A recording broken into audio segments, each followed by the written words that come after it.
Exercice 9, une histoire de simulation. On donne ci-après 6 programmes construits avec le logiciel Scratch. Chacun d'eux simule une expérience aléatoire d'un des 6 premiers exercices du chapitre. Décris ces expériences. Alors en gros, tu vois, donc je t'ai mis là 6 programmes réalisés sur Scratch. D'ailleurs, juste après, on fera des TP pour construire nous aussi les programmes. Et donc ces 6 programmes, tu dois trouver à quel exercice ils sont associés. Donc les exercices du chapitre. Alors le premier programme ici, alors bon, il n'y a pas de choix en fait, je peux te raconter ce que je veux, si toi tu fais pas l'effort d'essayer de lire les programmes et surtout d'essayer de les comprendre, il va rien se passer, ce sera pas productif quoi que je te dise. Donc tu prends le temps de lire les programmes, bon c'est assez simple de trouver l'exercice, mais comprendre la construction, ça nécessite quand même, ça nécessite un peu de temps, voilà. Donc tu baisses pas les bras, tu dis pas c'est trop dur, il y a trop de choses, etc. Et je veux dire, ça prend du temps et des efforts. Voilà. Donc tu prends le temps et surtout tu fais les efforts. Donc premier programme ici, quand la touche espace est pressée, on nous demande de mettre D à un nombre aléatoire compris entre 1 et 6. Ensuite, selon le résultat du D, donc si le D vaut 6, alors en fait on va te poser 3 questions. Voilà. Et en fonction des réponses, si tu as bien répondu aux 3 questions, on te dira que tu as gagné. Et si tu as mal répondu à une des questions, on te dira perdu. Voilà. Et si tu n'as pas fait un 6 avec le D, on te dira essaye encore. Ça, c'est un programme qui permet de simuler l'expérience de l'exercice 2. L'exercice 2, une histoire de jeu de société, E égale M6. Donc ça, c'est exercice 2. Ensuite, on a un autre programme, quand la touche espace est pressée, mettre couleur à nombre aléatoire entre 1 et 100. Si la couleur est strictement, donc si la variable couleur, qui est un nombre aléatoire compris entre 1 et 100, si ce nombre-là est inférieur à 36, on va dire mange un fruit et un légume vert et va faire du sport. Ok. Si ma variable couleur a une valeur comprise entre 35 et 56 strictement, on va dire mange un fruit et un légume rouge. Et enfin, si ma variable couleur est un nombre strictement supérieur à 55, on va nous dire mange un fruit et un légume orange et va faire du sport. Donc ça, c'est l'exercice 5, une histoire de fruits et légumes. Alors pourquoi ces valeurs-là ? Parce que la probabilité de l'événement vert, c'était 0,35. Et moi, en fait, si tu veux, j'ai simulé là un nombre aléatoire entre 1 et 100. Donc si mon nombre il est strictement inférieur à 36, ça veut dire que soit il vaut 1, 2, 3, 4, etc. jusqu'à 35. Voilà, ça représente 0,35. 35 possibilités, 35 chances sur 100.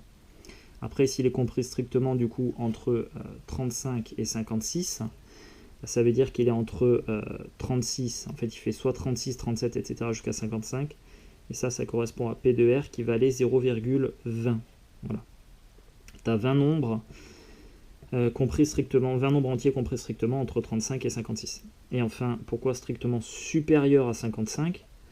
Parce que la probabilité de tomber sur le secteur orange, c'était 0,45. Donc 45 chances sur 100, qui représente tous les nombres entiers compris entre 56 et 100 strictement. Ok. Ensuite, ce programme-là, quand la touche espace est pressée, mettre boule à nombre aléatoire entre 0 et 9, ok. Si la boule est strictement inférieure à 5, ta première voiture, ça y est, tu tiltes. C'est l'exercice 4, une histoire de charlatan. Voilà, où là, encore une fois, on fait plusieurs distinctions de cas. Si, voilà. Donc encore, je t'invite à prendre le temps de bien lire les programmes. Encore une fois, je peux te raconter ce que je veux. Si toi, tu fais pas l'effort, je vais rien t'enseigner là-dessus. Voilà, typiquement, dans les mathématiques, il a presque tout en fait. Presque tout en mathématiques, je vais dire, s'auto-apprend. Moi, ce que je fais, c'est que je te donne de quoi comprendre, mais il faut que tu fasses les efforts. Je peux pas les faire à ta place. Voilà. Ça, c'est encore plus vrai dans la programmation. Ensuite, un autre programme ici. Donc quand la touche espace est pressée, mettre valeur, donc on prend valeur, un nombre aléatoire entre 1 et 13, couleur, un nombre aléatoire entre 1 et 4, et ensuite, selon les valeurs de couleur, On va mettre cœur, carreau, pique, trèfle. Ça y est, on tilt. C'est l'exercice 3, une histoire de carte. Tu as pioché la valeur entre 1 et 13, où 11, ça représentera les valets, 12, ça représentera la dame, et 13, ça représentera le roi. Voilà. Et ensuite, la couleur associée. Programme suivant. Ici, on s'intéresse à des lettres. Donc ça, c'était l'exercice 1, une histoire de lettres. En fait, on simule la pioche d'une lettre de Micha. Donc si on met un nombre aléatoire entre 1 et 4 à n, et si n vaut 1, bah, c'est comme s'il avait pioché la lettre T, si n vaut 2, c'est comme s'il avait pioché la lettre B, n vaut 3, il a pioché la lettre J, enfin n vaut 4, il a pioché la lettre U. Et dernier programme, eh bien, l'exercice 6, une histoire de remise en forme. Voilà. Où on simulait le nombre de pompes qu'on allait faire chaque jour. Voilà. Et là encore, on a une distinction de cas. Voilà. Et là encore, bah, il faut que tu prennes le temps de bien assimiler pourquoi n inférieur à 3, pourquoi n égale à 3, etc. En fait, ça correspondait au nombre de secteurs. Parce qu'on avait deux secteurs qui nous indiquaient, deux secteurs, la P de 20 pompes, c'était deux secteurs sur 8, je crois. Tiens, je reprends l'exercice, bouge pas.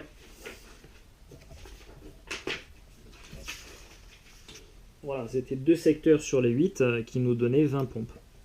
Donc on a mis un nombre aléatoire entre 1 et 8. Oui, d'ailleurs, j'ai même pas fait attention. J'aurais pu le voir direct, c'est pas grave. Donc si n vaut soit 1, soit 2, et ben ça représentera les deux secteurs qui demandent de faire 20 pompes. Ensuite, si n vaut 3, tu n'as qu'une seule possibilité ici, c'est-à-dire un secteur sur 8 qui était associé à 30 pompes.